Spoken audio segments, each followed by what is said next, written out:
The standard FIRE plan asks you to sacrifice your 30s so you can retire in your 40s. Work hard, spend nothing, invest the difference, wait. That's the deal. And tens of thousands of people are taking it. Here's what that deal doesn't mention. The average person following a strict FIRE plan reaches their number somewhere between 55 and 62, not 40, not 45. The aggressive version requires saving 60% of your income. That assumes you have 60% of your income left after rent. Most people watching this don't, which means the real timeline is longer and longer. And by the time you get there, if you get there, you've spent the healthiest decades of your life optimizing for a finish line that kept moving. There's a version of this nobody says out loud. You might not make it. Not because the math fails, because you do. The average life expectancy for an American man, according to the CDC, is 76 and a half years. If your FIRE number lands at 62, you just traded 35 years of living for 14 years of retirement. That's not a plan. That's a gamble with the best years as the stake. This video is about why that trade stopped making sense and what the people quietly opting out of it are doing instead. His name was Daniel. 33. Project manager, Austin. $67,000 a year. Doing everything right by the book, maxing his 401k, tracking every expense, living below his means. His FIRE spreadsheet said he'd reach his number at 57. He'd updated it every month for 3 years. Then his dad had a stroke at 61. Fit non-smoker, no warning. Daniel sat in the hospital waiting room and did the math again. Not the FIRE math, a different calculation. How many summers he had left where he could actually move the way he wanted to move, travel the way he wanted to travel, be the person his future kids would remember as present, not grinding. The spreadsheet survived the stroke. His belief in it didn't. This is not a story about giving up on financial independence. Daniel still wanted out of the system. This is a story about realizing that the vehicle he was using to get there was consuming the destination on the way. There is a different model, one that doesn't ask you to defer living, one where the assets you build generate cash flow now, not in 30 years, and compound the same way a property portfolio does. It exists. People are running it, and most of them are not starting with capital. That's what this video is about. Daniel had updated his FIRE spreadsheet every month for 3 years. He stopped the month his dad had a stroke at 61. Let's go back to where it started. Daniel found FIRE the way most people do, reading a Reddit thread at midnight, exhausted after a week at work, feeling like something wasn't adding up. The post referenced Pete Adeney, better known online as Mr. Money Mustache. Retired at 30 in 2005. The math was clean. Save aggressively, invest in index funds, hit 25 times your annual expenses, pull 4% a year. Done. Free. Daniel ran his own numbers that night. $67,000 a year gross. After tax, insurance, and his student loan payment, he took home around $4,200 a month. Rent in Austin was $1,800. Utilities, groceries, transport, phone brought him to about $3,200 in fixed costs. That left him $1,000 a month. He put $800 into his 401k and a Vanguard index fund, kept $200 as a buffer. Savings rate, roughly 19%. The FIRE calculators want 40 to 50. At his rate, his spreadsheet said he'd reach his number at 57. He accepted that. He called it realistic. He did this for 3 years. Every month he updated the spreadsheet. Every month the number moved a little closer. He didn't go on vacations he wanted to take. He didn't move into the apartment he actually wanted. He bought the cheaper version of everything. He was doing the work. Then he sat in a hospital waiting room in October 2024 and tried to figure out how many summers he had left where his knees still worked, where he could surf, where he could hike anything serious, where he had the energy to actually be somewhere and feel it. Not manage it. Feel it. His dad was 61. The stroke had come from nowhere.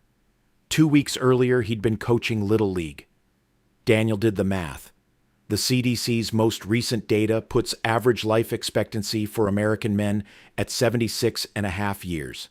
His FIRE number landed at 57. That was roughly 19 years of retirement, which sounds fine until you factor in active life expectancy. According to research from Eileen Crimmins at the University of Southern California, published in the journal Demography, the average American man spends the last several years of his life with significant physical limitations. The healthy window? The years where you're fully mobile and free to do what you want is considerably shorter than the total lifespan suggests. Daniel had been optimizing for a number. The number assumed he had time. The waiting room made him check that assumption for the first time. He didn't quit the plan that night, but he started asking a question the FIRE community had never asked him. What are you trading exactly? And are you sure you'll get to spend it? Daniel got home from the hospital and opened the spreadsheet for the first time without updating it. He just looked at it. The model was clean. The inputs were the problem. FIRE works on paper because it assumes a savings rate that most people cannot hit, not because they're undisciplined, but because the math stopped working for anyone earning under about $90,000 in a major American city. Here's why. The standard FIRE playbook was largely built on the stories of software engineers, dual-income households, and people who entered the workforce before 2010 when rent was a different number entirely. Pete Adini retired in 2005. His mortgage was paid off. His context and Daniel's context are not the same context. Daniel found the CoastFIRE calculator that night. CoastFIRE is the softer version. The idea is, invest a lump sum early, let it compound without touching it, and you can coast without contributing further. You don't need to grind, you just need to have started. The calculator told Daniel that to CoastFIRE at age 30, aiming to retire at 65 on $60,000 a year, he needed roughly $140,000 already invested. He had $11,000 in his Vanguard account. That's not a discipline gap. That gap is decades of his current savings rate at current market returns.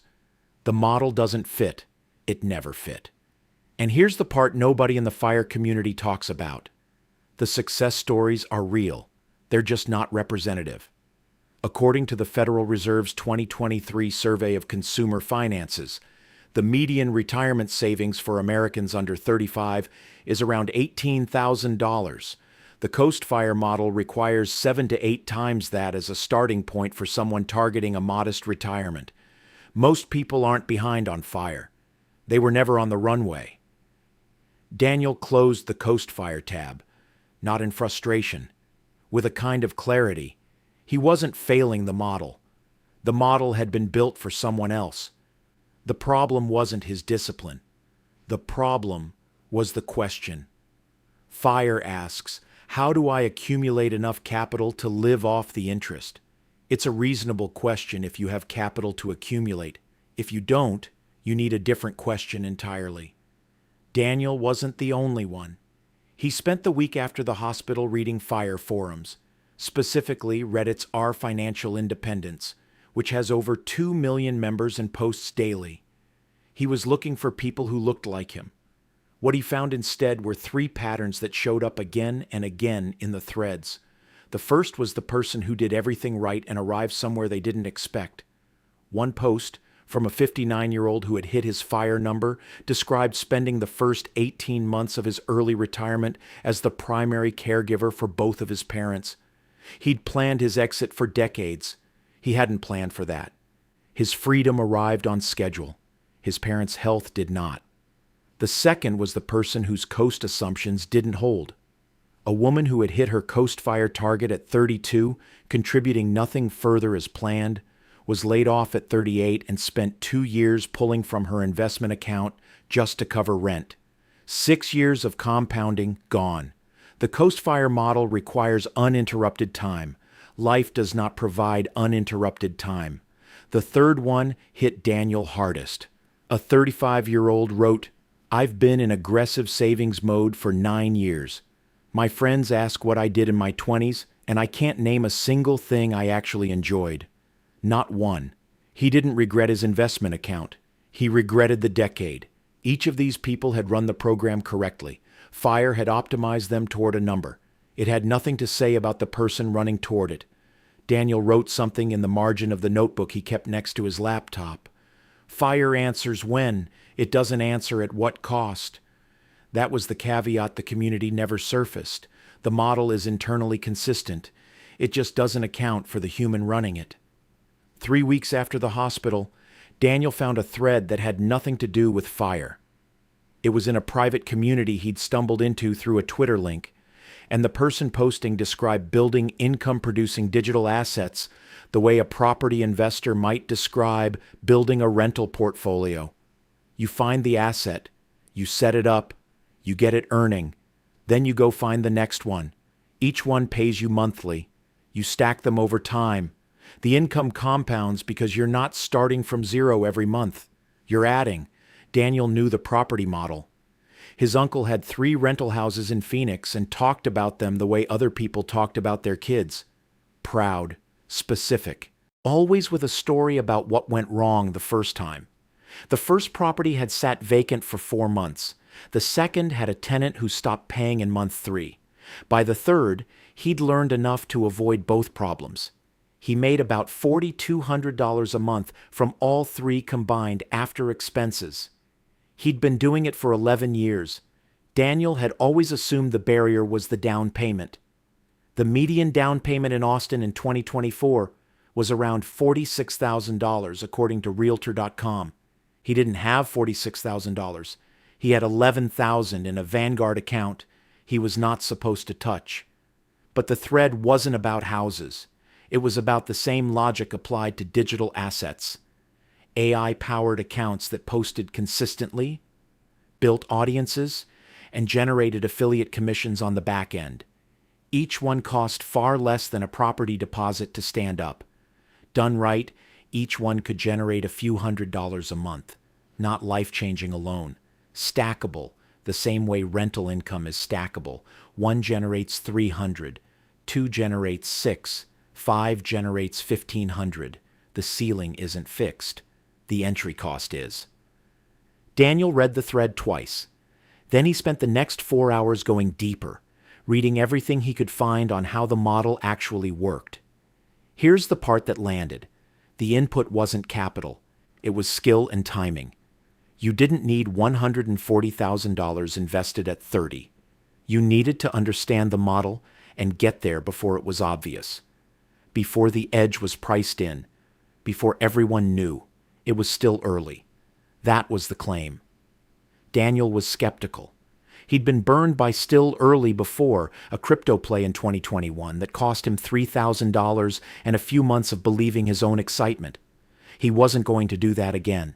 But this was different in one specific way. The property logic was something he already understood. And the entry cost was low enough that being wrong didn't mean being ruined. Daniel didn't quit his job that month. He didn't make his first sale that month either. What he did was change the question. For 3 years, he'd been asking, how much do I need to save? Fire had given him a clean answer, and that answer had asked him to compress his life into the smallest possible footprint and wait. The answer was mathematically correct. It just required a bet he was no longer willing to make, which was that he'd be healthy enough and alive enough and present enough to spend what he'd accumulated. The new question was, what am I building, and does it pay me now or later? Both FIRE and the asset model he'd found are strategies about owning things that work for you. The difference is when they pay out. FIRE defers everything to a number you might never reach. The asset model asks you to build something that earns while you're still young enough to use what it buys. Neither is a guarantee. The asset model has real failure modes. Most people who try it don't generate meaningful income in the first 3 months. Some never figure out what's not working. Daniel went in knowing that because his uncle had told him the same thing about the first rental house. The first one is how you learn what you didn't know. You just want the tuition to be cheap enough that you can afford to pay it. The difference between Daniel in October, sitting in a hospital waiting room recalculating his summers, and Daniel in January is not a success story. Not yet. It's a different question. And the question is the thing that changes what you do next. Most people his age are still asking how much they need to save. They're running the math. They're updating the spreadsheet. They're accepting a deal that asks them to bet the best years of their life on a finish line that keeps moving. The people opting out aren't rejecting financial independence. They're rejecting the part of the deal that asks you to mortgage the present for a future you're not guaranteed to reach. They're building instead of deferring, owning instead of waiting. That's the shift. Start with that question. Everything else follows.